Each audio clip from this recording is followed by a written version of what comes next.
itu kita pertama gerakan subuh berkah, yaitu itu titik pertama yang kita mulai memakmurkan masjid. Mulai dari 30 kursi, 50 kursi, 60 kursi, dan Masya Allah menambah ke porsi makan siang, baru porsi makan malam, sampai dari 50 saf jumlah jamaah itu saat itu sampai 500. Jadi 10 kali lipat jamaah itu bertambah. Nah, di situ saya merasa ternyata makan ini, saya ngobrol nih sama Ustadz Randy gitu ya. Ternyata bener ya, makannya jadi pintu masuk.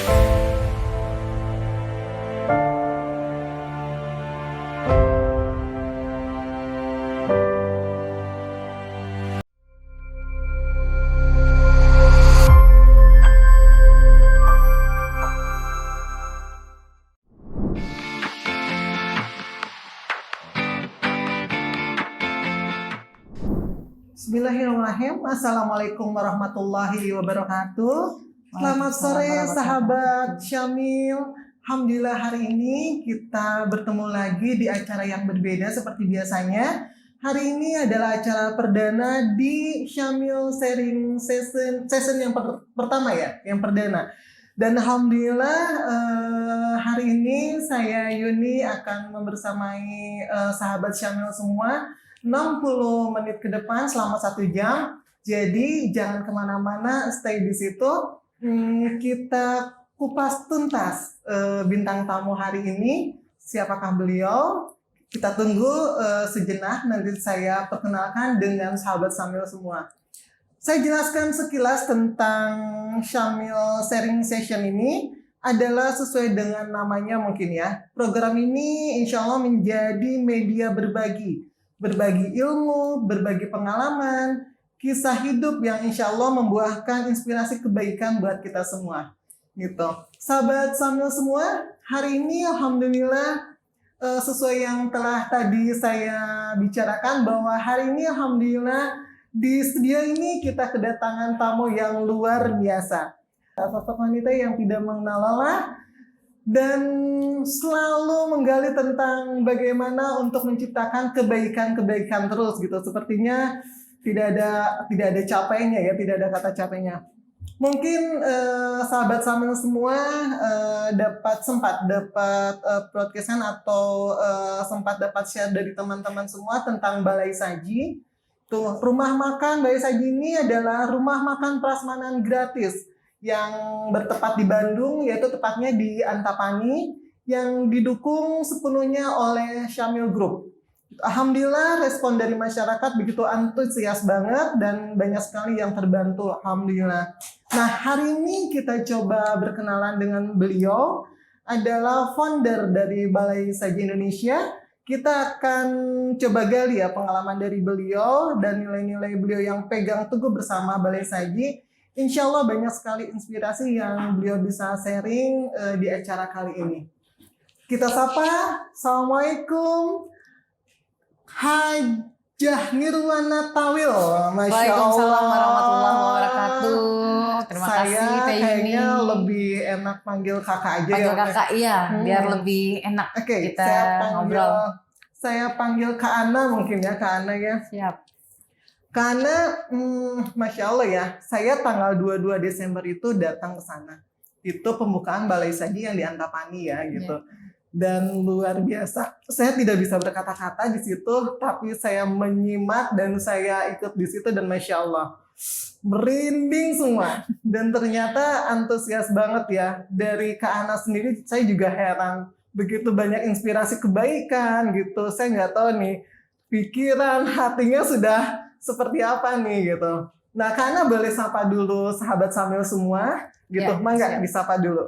Ya, terima kasih. Assalamualaikum sahabat Syamil dimanapun sahabat berada. Alhamdulillah hari ini insya Allah saya Kak Nirwana, Kak Ana yang biasa dipanggil teman-teman ingin sedikit berbagi. Mudah-mudahan nanti apa yang akan kita ulas atau kupas tuntas dalam 60 menit ini memberikan manfaat dan juga inspirasi buat teman-teman.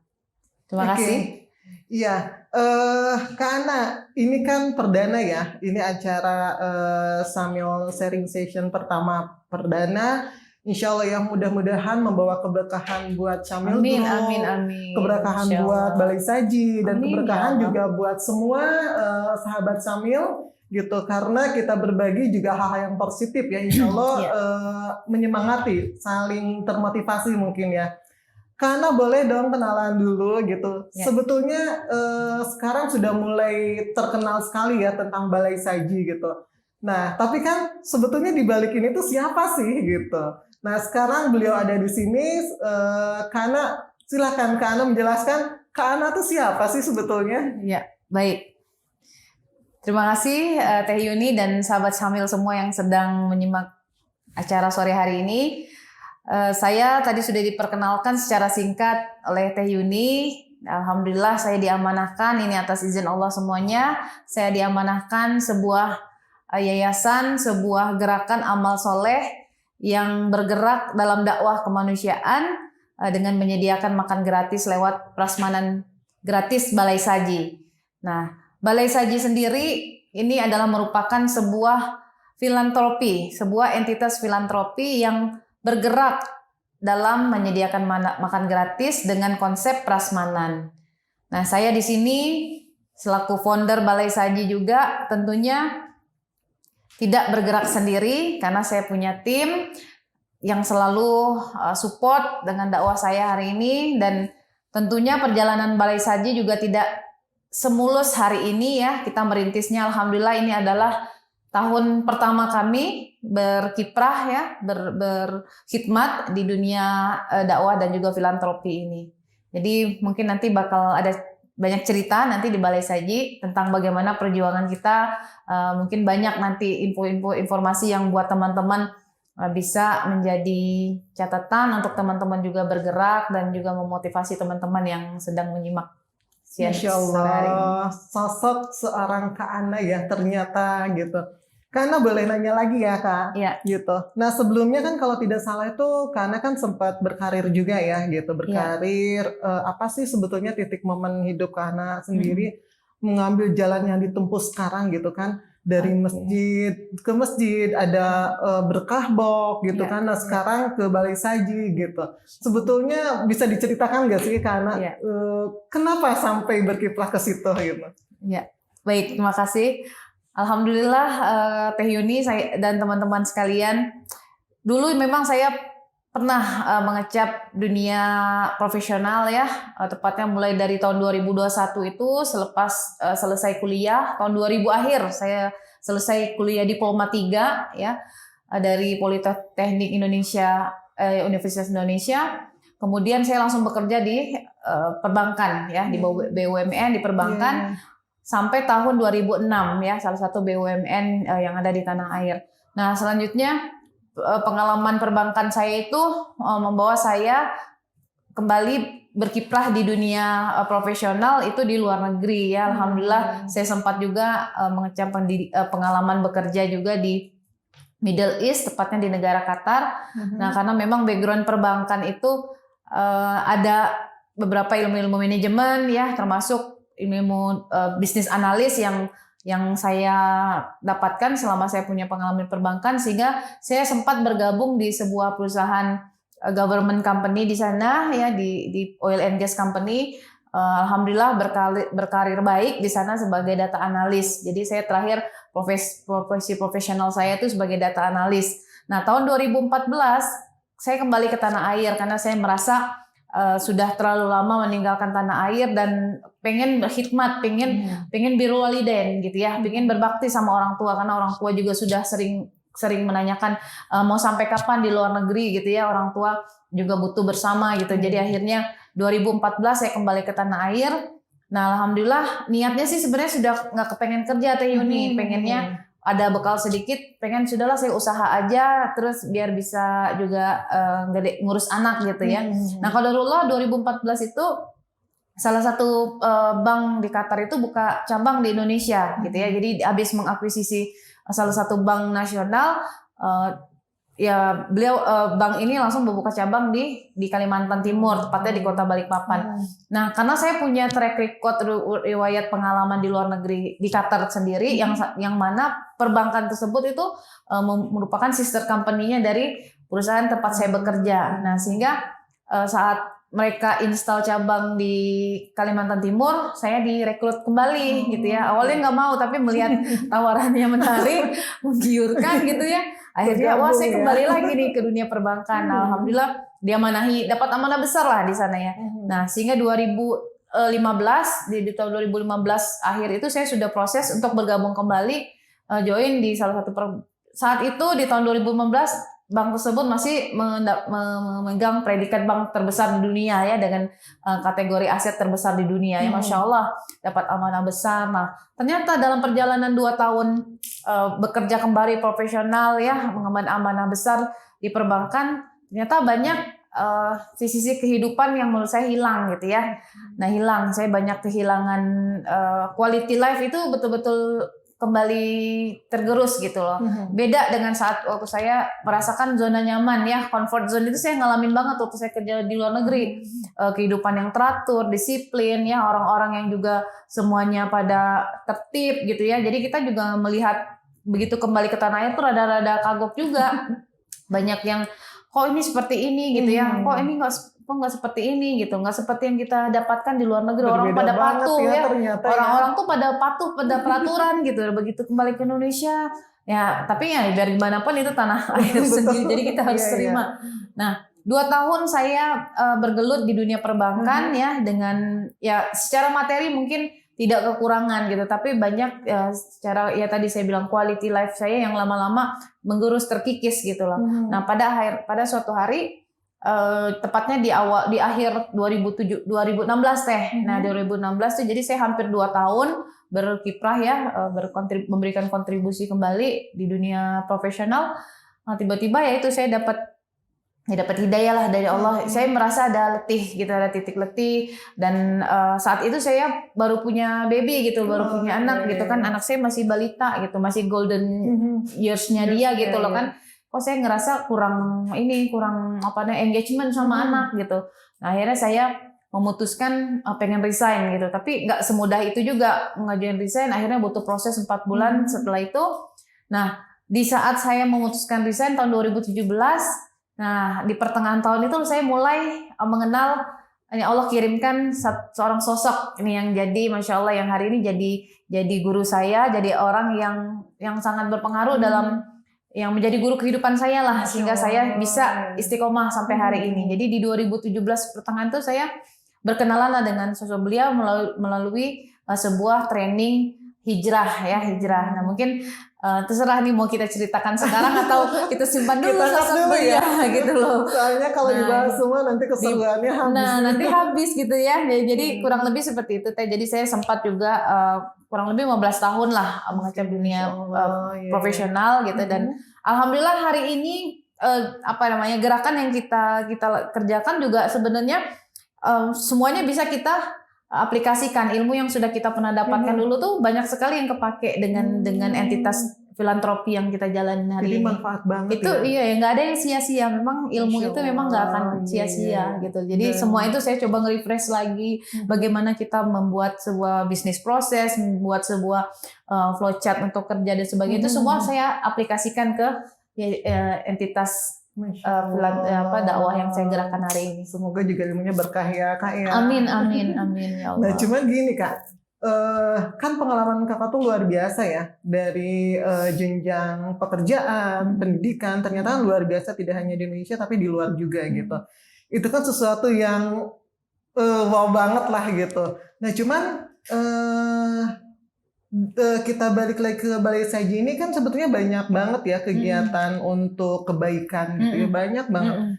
Tapi kenapa Kakak di sini ngambilnya kok mengambil berbagi makan nih Kak? Pandemi seperti sekarang ini apa harus kita kerjakan? Udah kuatkan sistem imun aja. Pertanyaannya sistem imun kita itu dikuatkan gimana? Kita harus tahu dulu. Oh ternyata by science ya, malah ilmuwan-ilmuwan itu menyebutkan bahwa ternyata markasnya sistem imun kita itu ada pada perut atau pencernaan atau usus kita. Nah maka beri mereka makanan. Ya makanannya seperti apa? Ya habatus sauda, ya madu, ya kurma, ya rempah, ya rimpang. Oh ya, pertanyaannya bagus banget. Jadi mungkin kalau bisa saya simpulkan, sebenarnya jalan amal soleh itu banyak ya, amal soleh itu banyak, jalan kebaikannya itu banyak, dakwah itu bisa banyak ininya, banyak angle-nya gitu ya. Nah, kenapa seorang kami gitu ya memilih mengambil dakwah memberi makan gratis gitu. Nah, sebenarnya memang kisah ini nggak bisa lepas dengan bagaimana perjalanan saya dulu sebelum membangun Balai Sagi. Nah, jadi di 2019 itu Teh Yuni di penghujung 2019, dan alhamdulillah sebelum COVID itu hadir gitu ya ke muka bumi ini, kita sudah lebih dulu membuat sebuah gerakan filantropi juga, yaitu Berkah Box ya gitu ya. Jadi kalau saya berbicara tentang Balai Saji, saya nggak bisa lepas dari kisah Berkah Box, karena itulah titik lesatnya kami kembali gitu di saat kami memulai hijrah 2017, dan dalam 2 tahun perjalanan hijrah itu memang banyak sekali ujian. Nah, alhamdulillah hampir di penghujung 2019 itu Allah kasih kita hadiah terbaik, yaitu Berkah Box. Nah, dari Berkah Box itulah kami memulai model dakwah itu dengan memberi makan gratis. Nah, ternyata itu diterima, respon masyarakat, umat, teman-teman semua itu luar biasa baik. Nah, dari situ kami menyimpulkan, kita juga meyakini bahwa sebuah gerakan yang diridhoi Allah, pasti Allah mudahkan gerakannya, pasti Allah jaga istiqomahnya. Nah, kami melihat tanda-tanda itu tuh ada di Berkah Box. Nah, artinya dalam waktu ke depan, selama Allah masih ngasih kita usia ya untuk terus berbuat ini, saya mungkin insya Allah akan fokus di memberi makan gitu. Meskipun nanti memodifikasi gerakannya seperti apa, ya seperti hari ini Balai Saji. Ini Balai Saji sebenarnya adalah modifikasi dari gerakan Berkah Box yang sudah saya jalankan. Nah, seperti itu. Nah, dan kita juga menyesuaikan dengan kondisi Teh Yuni. Nah, ini makanya kenapa memilih dakwahnya itu, kebaikannya itu memberi makan gratis, karena kita sudah memulai polanya di Berkah Box, dan ini diterima, kehadiran diterima. Nah, dalam perjalanan itu kita menguatkan dengan dalil-dalil, perintahnya mana sih, dalilnya mana sih, hadisnya mana, nah, semua tuh alhamdulillah sudah kita kemas gitu, kita sudah dapatkan gitu ya. Itu yang menjadi, bisa dibilang menjadi ininya kita lah, itu yang menjadi bukan SOP ya, itu menjadi pegangan atau pedoman kami. Jadi pedoman Al-Quran kan adalah pedoman. Nah, sudah jadi pedoman kita itu semuanya ada di Al-Quran. Jadi kita udah nggak ada keraguan gitu loh. Jadi alhamdulillah, insya Allah gerakan ini buat saya gerakan yang sudah perintahnya jelas di dalam Al-Quran gitu. Mungkin nanti ya saya bisa lanjut lagi cerita. Yang terpikir pertama gitu ya, kayak kan tiba-tiba kenapa mesti dimakan gitu ya, makan memberikan nasi gitu. Yang terpikir pertama misalnya ada ide, melihat ada yang kelaparan, kekurangan. Ide yang pertama tercetus tuh apa sih Kak sebetulnya? Iya, ide yang pertama tercetus jelas.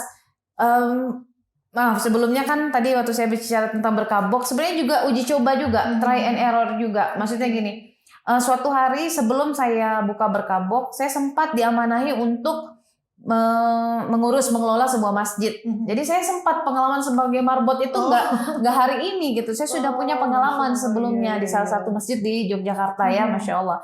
Nah, kita berpikir, saya minta sama Allah gitu ya, ya Allah tolong tunjukkan nih, kita diamanahi untuk ngeramein masjid ini, memakmurkan masjid ini, tapi dengan program kah, atau dengan kita menghadirkan ulama-ulama terkenal kah, apa kita bikin program misal sosial dalam bentuk misal sunatan massal kah, atau apa. Nah, tapi yang terbesit dalam benak saya itu adalah memberi makan. Kenapa? Karena itu adalah memulainya itu mudah, karena dalam kepala saya saat itu yang minta sama Allah, ya Allah yang tidak harus repot-repot lagi. Kan kalau ngubungin artis, misalnya ngubungin ulama kan harus ada biaya, ada kos dan sebagainya. Nah, qadarullah saat itu Teh Yuni, saya itu hadir di masjid tersebut itu dengan membawa sisa-sisa usaha kuliner saya yang sudah bangkrut.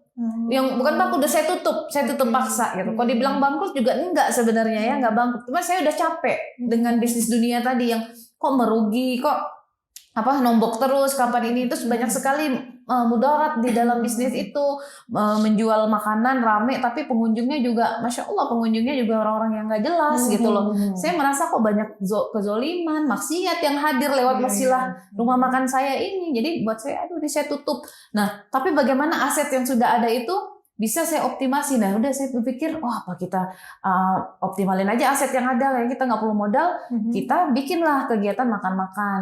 Nah kita coba dulu. Nah setelah itu ternyata berhasil, kita mengawalinya dari gerakan subuh, nyiapin makan subuh, kita belanja bahan dan sebagainya. Peralatan kita sudah punya. Makan subuh itu Kak? Awalnya kita tuh, ya? di Jogja itu kita pertama gerakan subuh berkah, yaitu itu titik pertama yang kita mulai memakmurkan masjid. Mulai dari 30 kursi, 50 kursi, 60 kursi, dan Masya Allah menambah ke porsi makan siang, baru porsi makan malam, sampai dari 50 saf jumlah jamaah itu saat itu sampai 500. Jadi 10 kali lipat jamaah itu bertambah. Nah, di situ saya merasa ternyata makan ini, saya ngobrol nih sama Ustadz Randy gitu ya. Ternyata benar ya, makan-makannya jadi pintu masuk. Nah, seiring berjalannya waktu ya semakin kita membuktikan, nah ternyata benar pintu masuk dakwah itu yang paling mudah ya lewat makan-makan. Nah akhirnya kita jaga sudah makan-makan, sudah kita nggak usah kemana-mana lah, makan-makan aja. Gitu loh. Tinggal memodifikasi, mau makan-makannya dalam bentuk box, dalam bentuk prasmanan. Dan saya sebenarnya ada satu lagi nih disimpan, tapi nanti dulu. Jangan dulu dibuka. Jangan dibuka dulu gitu loh. Jadi ini salah satu ide untuk improvement yang akan kita lakukan nanti di Balai Saji. Masya Allah. Dan itu tiap hari Kak? Tiap hari. Nah kalau itu sebenarnya udah clear. Oke lah ya, hari ini banyak yang bergerak per pekan gitu ya. Mereka ngejar berkahnya Jumat. Masya Allah ya, hari Jumat, hari Minggu. Itu nggak salah. Itu Masya Allah ya, yang penting bergerak. Tapi buat saya, kalau kita mau hadir dengan warna yang baru gitu ya, dakwah yang lebih mungkin lebih menyentuh, ya sentuhlah dengan totalitas gitu loh. Totalitas bahwa umat itu butuh makan setiap hari. Niat kita siapa sih? Nolong orang lemah. Orang lemah juga dalam kondisi sehat sakit juga harus makan, dan makannya tiap hari gitu lah nanya. Jadi alhamdulillah dapat ilham itu sama Allah, itu gerakin lah. Saya merasa sekali semuanya dituntun sama Allah sih. Karena kita mintanya sama Allah.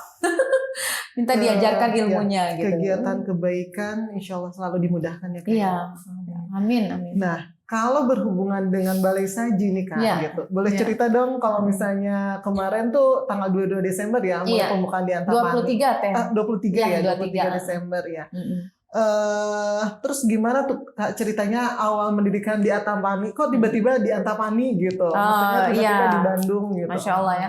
Nah jadi memang saya saat itu kan memang merencanakan akan Antapani ini ada cabang ke-17 gitu ya. Jadi pertumbuhan Balai Saji dalam 1 tahun ini Masya Allah ya bertumbuh atas izin Allah gitu ya. Karena kalau hitung-hitungan saya sendiri, saya tuh nggak pernah ngebayangkan 1 tahun itu bakal ada 16 cabang saat itu gitu ya. Paling dengan tim sendiri kita paling ngebayangin paling 5 cabang, 6 cabang, tapi dalam perjalanannya itu ngalir terus. Nah, sampai akhirnya kalau ditanya keteteran nggak? Ya jelas keteteran gitu. Kewalahan nggak? Iya kita kewalahan gitu. Terutama gini dalam mengatur memanajemen ini cash flow. Karena kan 16 cabangnya harus dihidupin gitu. Apalagi komitmennya tiap hari. Nah, sampai akhirnya kita duduk sama tim, sepertinya kita udah urgent nih, kita harus memikirkan bagaimana manajemen marketingnya Balai Saji nih, gitu. Karena terus terang dalam perjalanan sampai 16 cabang ini kita belum melakukan fundraising secara terbuka gitu loh. Kita masih paling keluarga terdekat yang kita, nih saya ada gerakan ini akhirnya bantu gitu kan. Terus tim-tim terdekat juga ada yang ngebantu, terus ya kita swadaya lah gitu ya, bagaimana sekuat tenaga kita jaga supaya yang 16 cabang ini tetap eksis gitu ya, tetap bisa jalan. Nah, dalam proses ikhtiar kami untuk mengikhtiarkan manajemen promosi tadi, marketingnya Balai Saji tadi, ya kita sebenarnya sudah pengen kolaborasi dengan salah satu fundraiser resmi. Kan banyak nih di Indonesia ini kan fundraiser lembaga yang penggalang dana resmi gitu ya. Banyak sekali entitas itu.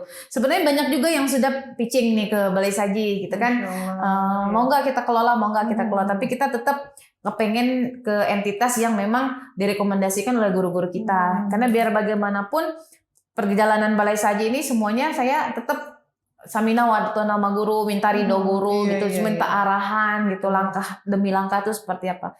Nah, karena ada ikhtiar untuk melakukan kolaborasi dengan salah satu entitas yang tepatnya di Bandung. Nah, untuk memudahkan nanti kerjasama kita, saya butuh bikin etalase tanda kutip gitu ya, etalase supaya tim marketing ini nanti gampang untuk ngolah data, untuk ngambil dokumentasi, supaya bikin kontennya lebih mudah gitu, ketimbang mereka harus keliling ke cabang-cabang yang jauh gitu kan dari Bandung. Nah, disitulah ide, saya bilang sama tim, kita sebenarnya udah mepet nih cash flow-nya, tapi kita harus butuh satu cabang nih di Bandung untuk supaya engagement juga sama kerjasama kita sama fundraiser kita juga biar lebih mudah gitu kan. Nah, karena tadi tuh terbatas dengan budget, akhirnya saya memberanikan diri tuh posting di media sosial. Saya bilang saya mau buka balai saji, ada nggak yang mau support saya tempat? Nah, itulah seketika nggak ada 10 menit tuh, langsung saya di Japri lah gitu kan. Akhirnya lewat wasilah beliau ini ya keluarga besar Syamil ini yang akhirnya menyediakan saya tempat terbaik gitu.